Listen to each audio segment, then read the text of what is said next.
Focus on the verticals that you know well. Some of the ISOs and agents that I have seen succeed the best in this space, they identified a product that they could attach to their payments and Hmm. focused in that vertical and went really deep, solved the friction or pain points that they see on a day-to-day basis.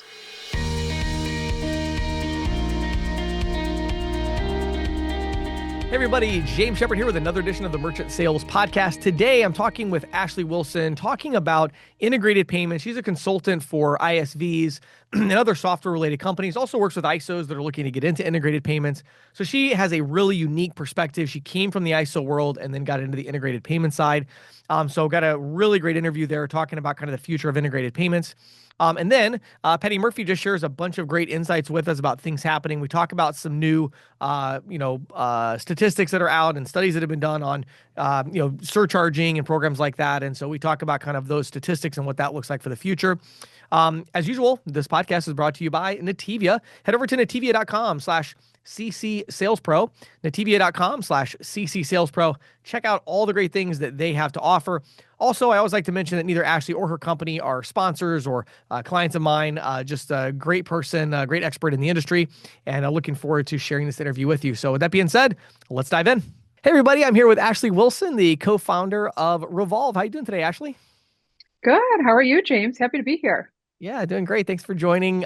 So I love when we get to talk about integrated payments and ISVs and software, and that's just kind of my world. It's what I've come to love talking about. So we're going to talk about that today. But before we do, Ashley, I'd love for you to introduce yourself to my audience.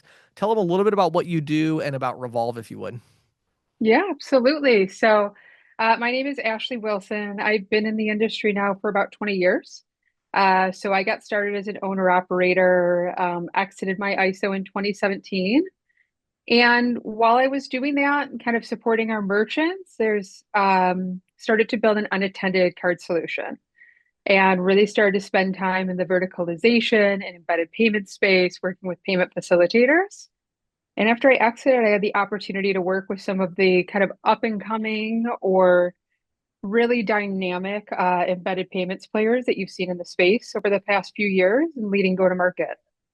And consistently, as I worked with those kind of SaaS companies, embedded payments providers, and ISVs that we were enabling in some cases in ISO, kind of consistently got the same feedback. You helped us get to market very quick. We're happy with the price. We got through integration. We're not seeing the adoption that we anticipated seeing. And so after spending 20 years on the other side of the table, I wanted to go and sit within those SaaS companies and spend some time with them and really understand where their challenges were on the go-to-market side. Hmm. Um, and had the opportunity to meet my wonderful business partner. And we got together about a year ago and launched Revolve under that exact lens is how can we work within the embedded payment space to help customers think about not just how to embed payments, but how to set it up for future go to market, whether that's aligning the roadmap for financial services, whether that is increasing backbook adoption, increasing adoption on net new business, and sometimes expanding within their current merchants on new product sets. Love it. And so that's what Revolve does is we work with those clients to help them. I love it. So much to unpack here. I want to start with this concept of adoption. And so when you think about ISVs today, which again, they don't tend to go by that title. So we'll say SaaS companies. So SaaS companies with embedded payments. All right. Those companies, right? They, again, you just hit the nail on the head. They are like, okay, we need to monetize payments. We got it, right? So they have a board meeting. They decide we're going to monetize payments. Great. Everybody high fives. Then they're like, well, the first step is we have to integrate. So they go find their particular, integration partner. They complete the integration. Again, high fives all around. Then the next board meeting, it's like, we're still not making any money on payments. Why is that? Help us understand kind of from a big picture, like why does this problem exist?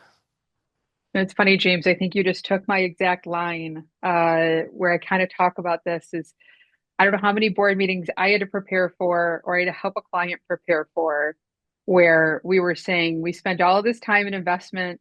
We expected to see, 20 or 30% adoption by this time, sometimes higher, and we're not there yet. Why not? And it typically starts with there is a board meeting that says you have to go do this. There's money to be made. You're leaving money on the table. Right. Then there's a second conversation that goes out and says, go select a vendor, right? And so they run out, they go to select a vendor, and there's typically two focuses. Where do they have a relationship today? And what are the economics? Hmm. And sometimes in this space, cost is always a consideration and always something to be spent time, time to be spent on. You don't want to pay 3x for one provider over another, but there's not a lot of time spent on the go to market component of this. How Right. does the product actually fit into their go to market strategy? How does it align their user's experience?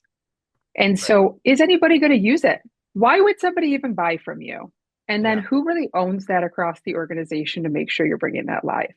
Hmm. And so, that's majority of the conversations we're having today is we brought it in, we selected a vendor we had a great relationship in. For some reason, no one's buying. And then we're stepping through that user journey and saying, well, this makes sense. There's a huge disconnect here. How can we go solve Hmm. that? So let's maybe a good way to unpack this would be maybe let's start at the beginning. Let's start with sales. So when you think about sales teams at SaaS companies, so they all of a sudden it's like, hey, you can now sell payments. Yay. And then they don't. Why don't they? What are the challenges that you see sales teams facing in this kind of implementation? Oh, God, it's different in every single use case. And I think that's the reason that there's advisors and consultants out there to help. Sure. So we see sometimes where you come in and payments is sold separately. Hmm. That's always a really interesting model where you talk to someone about the SaaS product and then you're kicked over to somebody else on the payment side. The problem with that is neither of those folks know how to sell the product, Right. right? You've got someone who knows how to sell a SaaS product and say, here, use it. It's simple to integrate, and here's what it accomplishes. And then you have someone who knows how to sell payments, but they don't know how payments is influencing that customer experience. So that's typically a really disjointed model. Sometimes that works on a backbook strategy really well, but we don't see it on net new adoption as much. Right. Where we see the most success is where payments is very seamlessly a part of the product, Right. right? If you buy the product, you get payments. Yeah. It's not a bring your own, it's not an alternative solution. Now, granted, that's the holy grail and everybody wants to get there. So it Right. takes a little bit of work. But when you're offering payments as a component of the product, it's simple pricing, it's not an option. That's when we're actually seeing higher adoption rates. And in some cases, even seeing those sales, like sales SaaS numbers go up. Right. So, and again, I know it's always tough on a 20-minute podcast, right? Because like this is why, again, to your point earlier, this is why there are advisors. But generally speaking, it sounds like you're a bit more a fan of that kind of bundled solution versus a disjointed where it's like, hey, this person is payments, this person is software. Have you seen the separated version work? Are there examples where it's like, oh, they have, this company selling payments, this one selling software? And if so, the reason I'm asking that is because frankly, a lot of ISOs that are listening right now are going, oh crap, that's what I do, right? Because they sell the payments and then they have the other company demo the software. Can it work? And if so, what are maybe some tips or thoughts on like how to actually make that work okay?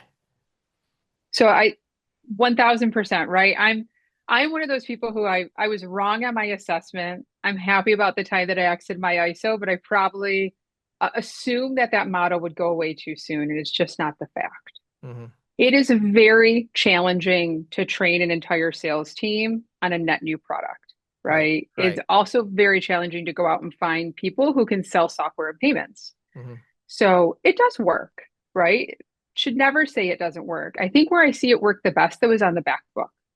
So where somebody's Right. already adopted the product and you're coming in with a very clear value prop on why using this payment solution would solve their needs. Hmm. Where I don't see it work is when you come in and say, we're going to save you a bunch of money on payments. In other words, and, Once you, and why is that? Is that because that's now distracting from the software, kind of not, you now don't have like a unified solution? Is that the issue? yeah, you're distracting from the value proposition, right? What friction are you taking out of their day-to-day lives? So the user, for example, talk about like selling to the back office, Hmm. right? The user that you're talking to may care about price. Absolutely. Like we said in the beginning, cost is always a factor, but they actually probably care more about the couple of hours a week that they're spending on reconciliation. Hmm. Or they may care more about the fact that their terminal doesn't stay connected, or settlements are never timely. Hmm. And they're having to manage that experience with their users, right? Yeah. So any time that you can reduce friction from somebody's day, especially a small business, right? Their time is so valuable. They don't necessarily have time to handle the administrative stuff, and they don't always have the resource to go and hire that out. Right. So when you can make things easier and highlight that reduction of friction, you're going to have better outcomes than when you come in with the we can save you a bunch of money. Right. And right now, right, the ISVs and the SaaS companies are holding the margin. So in some cases, there's not a need to sell on price because you're selling on the value, and you really need to think about it as a software sale and not a payment sale. Hmm. This is so interesting because I've been having these exact same conversations internally. We actually just did a big deal where we obtained this gigantic software that we're going to break up into vertical specific solutions, and Yep. it is interesting because it's like I feel like some verticals we get into, yeah, it doesn't make any, you charge for the software, you charge for the payments, and as long as it's together, it's nice. And then other verticals I'm seeing where there's already pretty good saturation where like almost when you talk to most businesses, they already have a vertical solution. You're trying to get them to switch to yours. And that's when that it's interesting. I'm starting to see the cost component come back in a little bit because it's like I'll give you an example. We're building one out right now for salon and spa. And everybody's using Vagaro or whatever, right? And so there's already like a really good solution out there. And so you're like, okay, well, why would you switch to me? And it's like, well, we have great features. And it's like, well, I already have great features. And so you're like, well, ours is free. Oh, yay, let's do that, And so, but it is hard because, right? It's like I think it's one thing that makes all of this. So I guess the point I'm making is the reason I feel like this is all so complicated is because it is complicated. Like it's not Yes.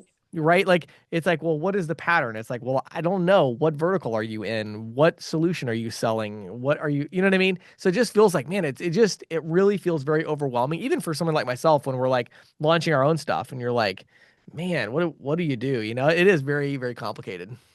It's not a one for one experience by any means, right? I can't tell you how many times I have a conversation where they're like, well, we've got this flat rate fee and it's perfect and payments is flat rate. And then you go to look at their kind of book of business and you're like, these are actually some larger merchants, right? These are Right. maybe kind of mid-market or enterprise Right. merchants, and they're not going to have that same conversation. They're Hmm. not always going to be willing to just buy the software with the price, the flat Hmm. rate, right? They're going to need some negotiation. In that case, you are going to get into those price conversations. And it's Interesting. all thinking about, right, who are you disrupting? To Hmm. your I like point, that. are you disrupting an embedded software player? Well, then you need to come in, There's some right, with economics involved. Yeah. a lower cost and kind of a flat rate model most of the time. Are you disrupting a software plus a bring your own payments, we'll call it, where there's a third party payments provider in there? That's going to be a separate conversation, Hmm. right? Where you're more going to have that value sale and reducing the friction Right. and then explaining the difference in cost because it's going to be two very different cost models. Hmm. One other interesting problem that I've been grappling with myself that I find very, very intriguing is that, you know, kind of going back to the example of the high fives all around, it's like, okay, so we decide to monetize payments, we do the integration, then we even sell people on payments and we get a merchant app approved. Again, high five, we got it. But then you go to Yep. implementation and they're like, oh, well, no, I already have all these cards saved on this other platform or whatever it is, right? But for some reason, like, are you seeing that with other companies as well? And how are you helping them to like work through this challenge of like, okay, we even got them to do the merchant app. It was funny, like we had a partner we were working with, and I think our activation rate was like 25%, meaning like we did like all these apps and only 25% activated because when they actually got into it, the merchant's like, oh, nah, I really didn't want that. I think I'd rather do something different. Yeah. So, one, I have to say, I think one of the best parts about payments, have you been in this space, is we're just solving the problem in a new way, Right, right? right. This is no different, for to your point, the ISOs who are listening, this is no different than the conversation we used to have when we would go deliver a terminal and Hmm. then we'd wait for the sales rep to come or we'd go get the application signed, right? We'd wait for the sales rep to come bring the application in to be entered and submitted. That might take 2 or 3 days, Right, right? You're always rushing your sales reps feet in the right. street into the office. then you're in the time you deliver a terminal and get that application, and three other people have come in the door and offered them another price, Mm, right? So we're solving that same problem all over again, mm, just in a different way and capacity. And so I think where I often see that low activation, there is, go back to this friction word I'm used again and again and mhm, again. There is something happening in the implementation process that is cumbersome, that is too challenging, mhm. and they feel as if they have other options. So one of the other issues I see, Ashley, that I'm curious how you're advising your clients is that sometimes, the software company, they want to go where they do their own payments. So they become a PayFac or they use PayFac as a service or one of these other companies, they white label payments. It's all part of the same product. But what they forget about or that they realize is like, well, wait a minute, but I've got all these different sales channels. Some of these sales channels are payments related. I have two or three ISOs that sell, and they always want to put the deal on authorized.net or they always want to put the deal on FluidPay or whatever. Um, how do you advise them to deal with this complexity of what's the Mm. trade-offs here of like, I want multiple channels. I mean, most software companies I talk to today have like three or four gateway integrations. Well, what's the trade-off with this? Oh, it's actually a good question. And I'll say, James, not one that I get often, so I appreciate it. Um, and I think if you're going to look at sales, right, everything that we just talked about is like merchant sales. Right. Again, going back to the old models and the original models, right? As an ISO, you also had partner sales or distribution, right? For Right. example, I was a wholesale ISO. So I had several agent offices that operated underneath our brand, and Mm, you just have the right commercial terms and the right support for them. I don't think that any ISO is objecting against using the embedded product if you can put the right commercial terms and the right yeah. structure in place for them, right? Yeah. The only reason I would typically assume, and obviously my assumption, that they're really pushing to use their existing relationship is because they probably have some volume thresholds that they're looking to maintain or some minimums they're up against, and then potentially some portability or assignment terms Hmm. that are very favorable that create the value for their company. Right. So, how do you share in that value while continuing to enable that distribution channel? Yeah. Well, and it's tricky too, right? Because I think there's a misconception among ISOs that if they do the payments, that somehow that portfolio is safer. And I keep trying to explain to them that it's the opposite. Like you're just begging for the software company to get bought by a PE firm and wipe you out. If you're using their embedded payments, they can't switch it. So Yeah. it's actually much safer to go with the embedded product. But then I think they run into all these problems where SaaS companies aren't as familiar with those contract terms and residual components, lifetime vested value and all that the ISOs expect, right? So they run into problems with that. Here's the other problem that they run into, right? Is payments is complicated to support in itself, Right. right? And so the advantage that an ISO always had is that they understood payments and they could be tier one support Hmm. for that payments complexity. Well, now, if they're going towards the embedded product, if payments is fully embedded, right? You're on a managed PayFac or you are on a or are a PayFac and you're offering this kind of what we call platform to platform type of Hmm. enablement. How are they now supporting these software questions, Right. right? So let's say the software is a CRM and you're trying to add a new contact and something is preventing you from adding a new contact that has nothing to do with payments, Right. right? Or maybe you need to add a custom field. Hmm. You're going to call whoever owns that brand. You're going to call the CRM system. Right. You're not calling your payments provider for No. that. And so, where I think the perception that value is lost is that they're no longer the point of contact. Mm.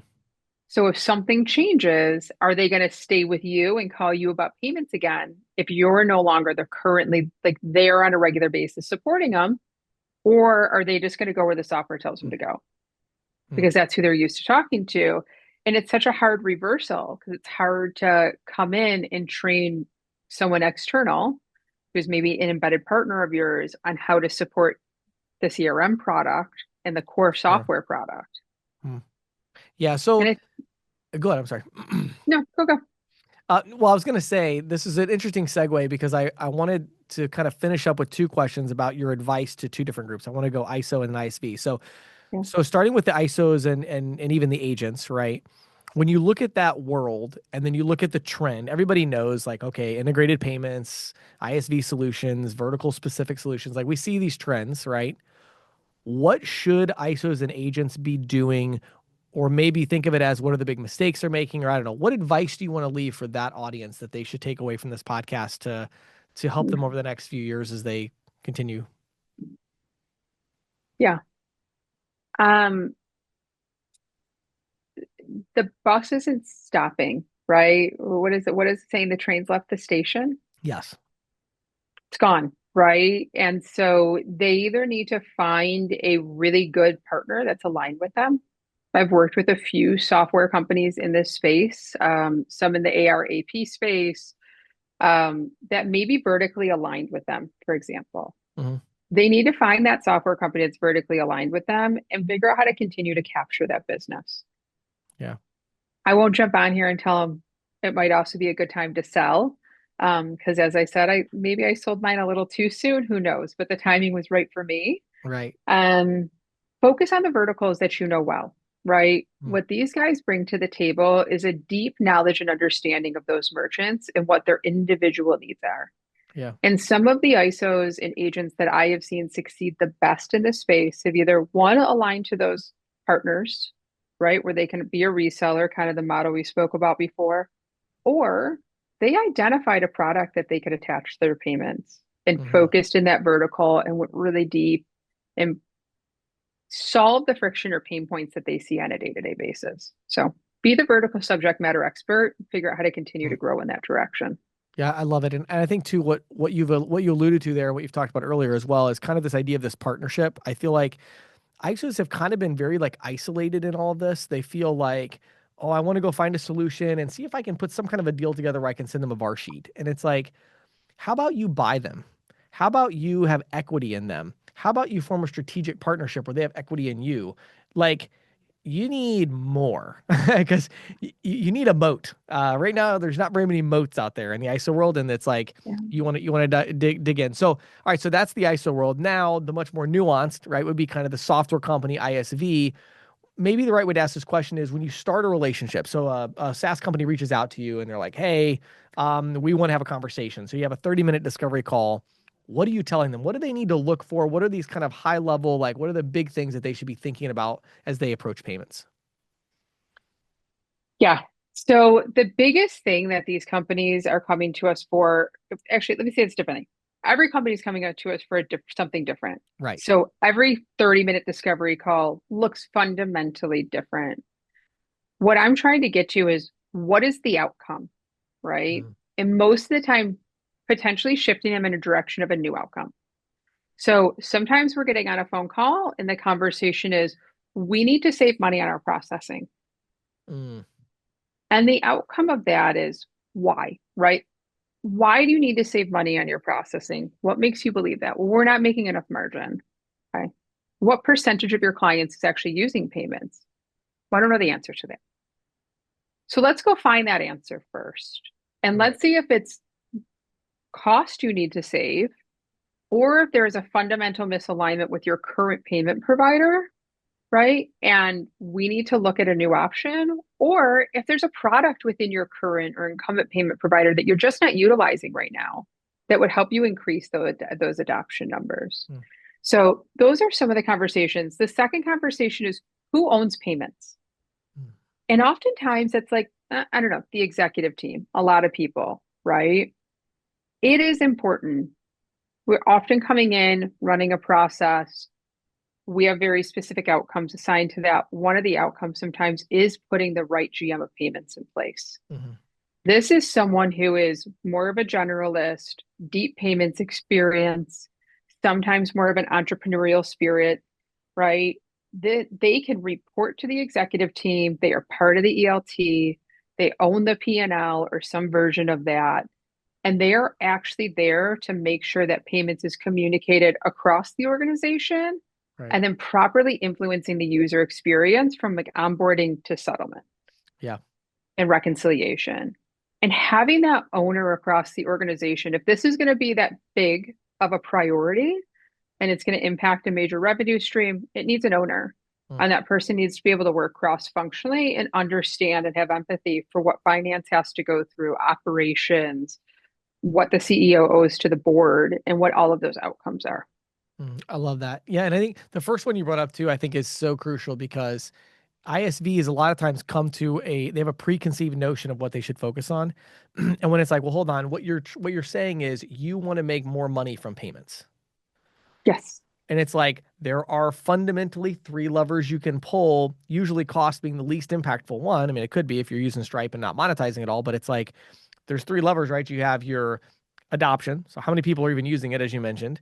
You have your pricing. So how much margin are you producing per account? And the third one is you have your cost, right? And so very rarely, and in your case, I don't know, for me, it's like very rarely does cost end up being the first lever. It's usually like, again, there's those cases where I had one I was talking to a while back. I was talking about potentially acquiring this company that did like schools, school SaaS. Hmm. And they were running like, oh my, I was like 70, $80 million a month in volume with Stripe, no monetization at all. And I'm like, oh my goodness. So in that conversation, it was about cost, right? But as a general rule, it's not. Usually there's these other levers that you can pull that are going to have more of an impact, right?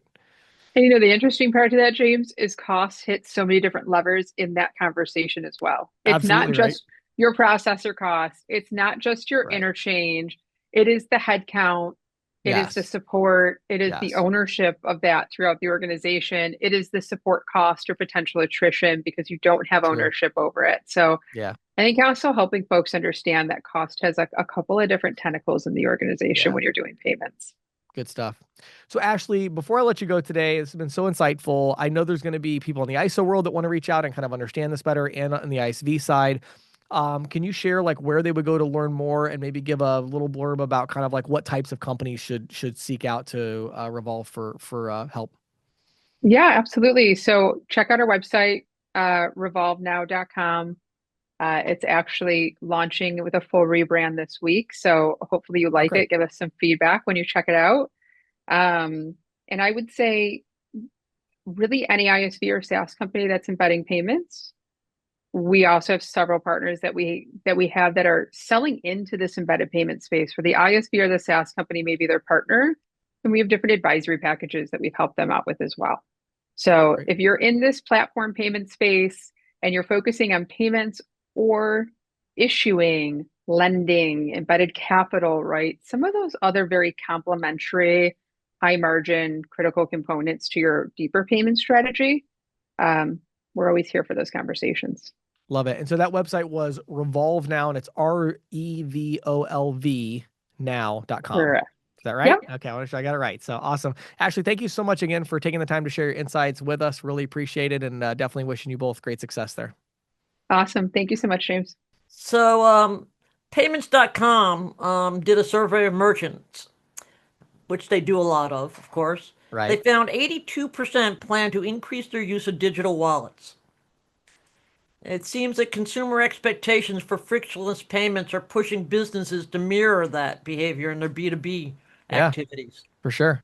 So, a study undertaken by Payments documents how checks, which are currently the dominant payment method, can be a real drain on merchant cash flow, which of Hmm. course is no big surprise.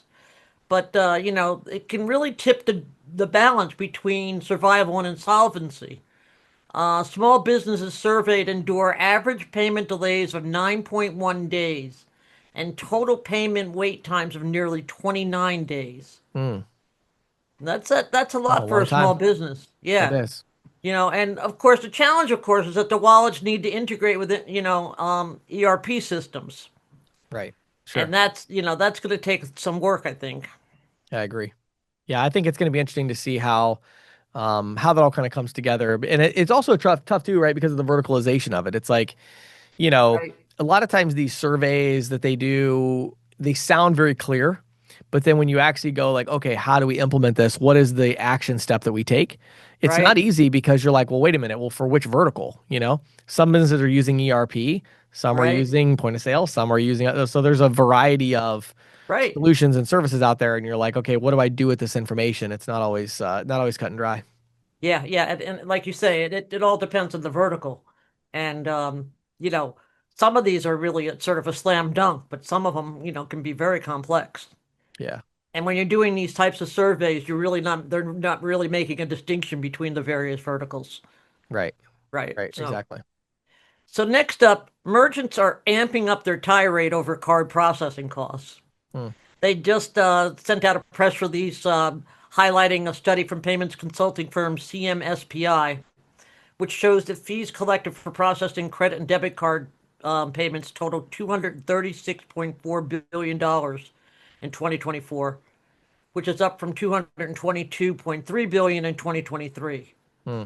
The average rate for a Visa Mastercard transaction was 2.91%. Meaning that, just to clarify, that's the average rate that a merchant paid for the transaction. Right, Right. right, So that would right. include, interchange, card brand fees, markup from the processor, or flat rate pricing with Exactly. Square, or whatever. Right. Right. Everything, exactly. So, the Merchant Payments Coalition, of course, is the industry impetus behind the Credit Card Competition Act, Right. which was authored by Senator Dick Durbin, and it passed as pro. We've talked about that before. It's basically issuers with 100 billion in assets and up would have to enable those cards to be processed over at least two unaffiliated networks. Um, in other words, like a Visa or MasterCard, as well as like a Nice or a Star or a Shazam. Um, and if passed as prologue, well, Senator Durbin may well try to attach the bill as an amendment to must-pass legislation. That's how he got the so-called Durbin Amendment that capped debit card interchange. Right. That was tacked on to the Dodd-Frank Act, which was the financial crisis, the legislation that came in the wake of the Right. financial crisis of 2008. So, who knows what he might try to attach it to? He's already tried that a couple times. I know. So, you Yeah. know, we, that's something I'm really keeping my eye on Yeah. because Please continue to keep us posted on that one. He's very yeah, much a, if at first you don't succeed, try again. yeah, So, exactly, right? Yeah, exactly. But here's an interesting thing that sort of kind of dovetails with that. yeah. As surcharging is becoming more commonplace, consumers are starting to feel nickel and dimed. Um, and it's the merchants that they're irked at. Right. Right. JD Power survey of credit card holders published in August revealed that 65% had been charged higher prices when using their credit cards. I should note here the survey doesn't, as it was reported, doesn't seem to make a distinction between surcharging and cash discounting. Right. That distinction may be lost on consumers. Right. But the customer satisfaction score for card issuers fell when consumers encountered surcharging. And 81% said they used an alternative payment method. Now, Wallet Hub did a survey and that's where they found that consumers are really that's the survey that shows that consumers are irked at merchants, not at card issuers. Hmm. 82% of those surveyed had been charged a fee for paying with a credit card. 87% said they felt nickeled and dimed. Hmm. 3 out of 5 people said they felt it was unfair for merchants to pass along their card processing fees to customers. That suggests to me that the merchant campaign against what they call swipe fees isn't really resonating with consumers the way they thought it would. Right. Right. So they just keep sending out press releases and hoping that the local Right. media will pick it up, and I have to admit this Yeah. that one study did get picked up. The study that I mentioned in the last item about CMSPI Right. Right. got picked up by um, a lot of local media outlets, Right. Right. and that's where they're hoping to get the momentum. But Attraction. Yeah. I yeah, mean, so a couple things I would say about this, Patty. One thing I find so fascinating about all this data is that this the important thing to me about this data is what it doesn't tell us. In other words, these reports tend to lump together, as you mentioned, cash discounting, dual pricing, surcharging, as if they're all the same. However, in my experience so far with dealing with all these ISOs and all this, is that when dual pricing or cash discounting, either one, when they are done correctly, Right. customers don't feel that same burn. And Right. so when it's like, okay, well, 81% of the people say they have been surcharged, it's like, well, yeah, 81% of consumers have been to a business in the last 6 months where they have had either a non-compliant or a compliant surcharge, Right. right? And in either case, hasn't gone well, because they are like, oh, there's this extra line item here. This is not good. And I think what Visa has to be very careful about is that Visa has, you know, I used this example a long time ago on the podcast, Patty, about I was reading the story and they were talking about how governments will make decisions that have unintended consequences. Remember, I was talking Sure. about Right. how they at one point they were trying to figure out how to tax people because they didn't have like this is like 1,000 years ago. They didn't have Right. like income tax A reports and stuff. 100 years ago, but it feels like a Yeah, yeah, thousand yeah, years yeah. ago. But I think this was in Old England, so this probably Okay. Well, was a while okay. ago, So, yeah. So, four or yeah. 500 years ago or something. Well, Right. anyway, what happened was they realized that rich people had big houses with lots of windows. So they said, we're going to I tax remember people this. Yes, I based on read the this. number of windows in their house. Right. Right. Seems like a very obvious, like, well, sure, we can just do that, right? Well, over the next 20 years, every house that was built with no windows. And as a result of that, like 1 million people died of infectious diseases and Of everything because there was course. no fresh air and there wasn't air conditioning or anything. There was no fresh Right. air in the houses, and it was this big issue health wise. But without realizing it, they moved everybody towards windowless houses. And I think one thing that Visa has to be very careful about is they've come and said, "Hey, all this non-compliant, dual pricing, da da da da. We hate all this separate line item and all that. That's a surcharge." And clearly they've done all of this with the intention of saying we hate all these programs. Like, we get it. Like, Visa doesn't want us to charge more when people use their card because, for obvious reasons, you're discouraging people from using the Visa network. So I Right. understand that. But there's an unintended consequence, and that is Visa is making it such that the only kind of viable option is this, compliant surcharge. Well, for the compliant surcharge, Visa wants us to make sure that we smash it in the customer's face every chance we get. Sign on the Right. door, sign at the counter, separate line item, little sign by the register. It's like, okay, you want all this disclosure. Well, guess what? Consumers weren't really noticing it very much a couple years Right. ago. Right. Now it's everywhere. They notice it on everything It's like in because their faces. it's Right. we're trying to. And so again, I understand, I get it, but we got to be careful about unintended consequences here, where we're pushing everybody to this, compliant surcharge type program where, yeah, we're really, making sure the disclosure is super obvious. Now, again, in my Hmm. experience, where I've seen dual pricing done right, or I've seen cash discounting done right, um, I haven't seen that same kind of customer reaction. The other Yeah, I thing I'll think say you're right. too, the other information that's not included in these studies is, and well, I think wasn't there one stat you said about how a certain number of people said that they did use an alternate payment method or Right. something? I can't Right. remember what that stat Yeah. was. Four Maybe out of five. 4 out of 5. And it's like they said that they use an alternate form of payment, right? I think that number is totally bogus. Yeah. I think that's I very do too. similar to the survey of how many people watch PBS. And if you do a survey, you're going to get like 75% of people say they regularly watch PBS. What we know is that they don't. Hardly anybody does. They say that because they want to seem like the kind of person that watches PBS when they're asked the Right. question. I think in that same way here, we have the problem of consumers are like, well, of course I didn't stand for this, them nickel and diming me. So I used cash.